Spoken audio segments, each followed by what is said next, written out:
to show how to solve some linear equations that involve absolute value. And so here I have three examples I'm going to go over. And if you remember, when we do absolute value, for example, if I think about what kind of absolute value has 6, I know that to be two answers. I know that x equals 6 has absolute value 6. And also that I know that if absolute value of negative 6 is 6 as well. Okay, so the negative version and the positive version have the same distance from 0, and this, remember, distance from 0 is a good intuitive way to think about absolute value. So how does that apply to these equations? Well, here when I say absolute value of 3x minus 2, I'm saying that this expression is unit 5 away from 0. And that could be unit 5 in the positive way or in the negative way. So I end up with two equations. I end up with 3x minus 2 equals 5, or 3x minus 2 equals negative 5. Okay, so I end up on the first one, I'm going to say 3x equals, I have to add 2 to both sides. Okay, so I get 3x equals 7, or x equals 7/3. There's my first one. Now on the other side, I'm going to add a 2, and I have negative 5 plus 2, which is negative 3. So then x equals negative 3 over 3, which is negative 1. Okay, so now as a solution set, and here solution sets are a great way to represent this because we have more than one solution. My solution set is 7/3 and negative 1. Alright, so for the second one, I have absolute value of negative 8x plus 2 equals 14. Okay, so I want to drop the absolute value, and when I do that, that means I have two situations to consider. One's that negative 8x plus 2 is 14. The other side is negative 8x plus 2 equals negative 14. Okay, so I solve these two equations. The first one here, I'm going to subtract 2, so I end up with negative 8x equals 14 minus 2, which is 12. So x equals negative 12/8, which we can simplify. Let's see, I can divide by 4 and end up with negative 3 over 2. Okay, now on the right equation, I'm going to subtract negative 2 and end up with negative 8x equals negative 16, or x equals a positive 2. So then as my solution set, I have negative 3/2 and 2. And you can verify if you want. You can plug in these values into my absolute value equation, and you should get an absolute value of 14.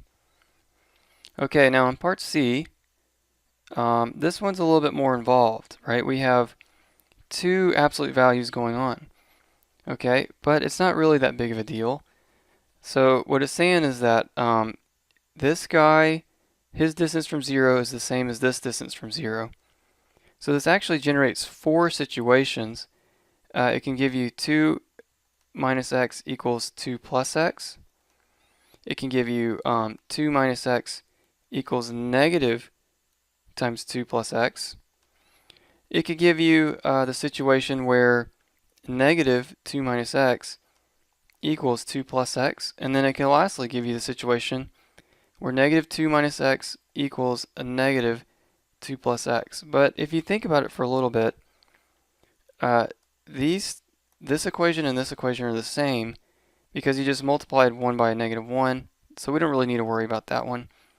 And actually, this one and the first one are the same as well because I can multiply both sides by negative 1, and so I don't have to worry about that situation either. So these are the only two situations I have to worry about.